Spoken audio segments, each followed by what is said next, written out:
লোকে ঋত্বিক অধিকারীকে কিছু বলতে ভয় পায়, আর আমি স্বপ্ন দেখে ঋত্বিক অধিকারীর সাথে কন্ট্রোভার্সি করবো। হ্যাঁ, we are not same bro. এবার দেখো, যেই সময়টায় আমি এই সমস্ত জিনিস ভাবতাম সেই সময়টা না আলাদা ছিল। হ্যাঁ, ছোট ছিলাম, শরীরে গরম রক্ত ছিল, তখন এই সমস্ত জিনিস ভাবতাম আমি। বাট এখন কি হয়েছে, এখন আমার একটুখানি বয়স হচ্ছে। হ্যাঁ, সেদিন দেখলাম ঋত্বিক অধিকারী আমার ভিডিওর নিচে এসে কমেন্ট করেছে, আর সেই কমেন্টটা দেখেই ভাই আমার বিচি শুকিয়ে গেছে। ও দেখো একটা ছোট্টর মধ্যে কমেন্ট লিখেছে, আর আমি তার রিপ্লাই একটা গরুর রচনা লিখেছি।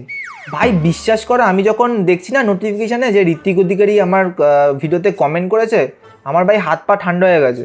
আমি ভাবছি এবার কি হবে। ও যদি এখন আমাকে নিয়ে কোনো চ্যানেল তৈরি করে, ভাই 1 মিনিটও লাগবে না আমাকে নিঃস্ব করতে। ইটসাহিলের সময় ও যখন ওই চ্যানেলটা তৈরি করেছিল, তখন ইটসাহিলের মোটামুটি 30,000টা সাবস্ক্রাইবার্স ছিল। 30 মানে আমার ঠিক মনে নেই, বাট ওরকম সামথিং ছিল। আমার ভাই 2,000টা সাবস্ক্রাইবার্স। হ্যাঁ, ঋত্বিক অধিকারী মুতে দিলেই ভাই ভেসে যাব।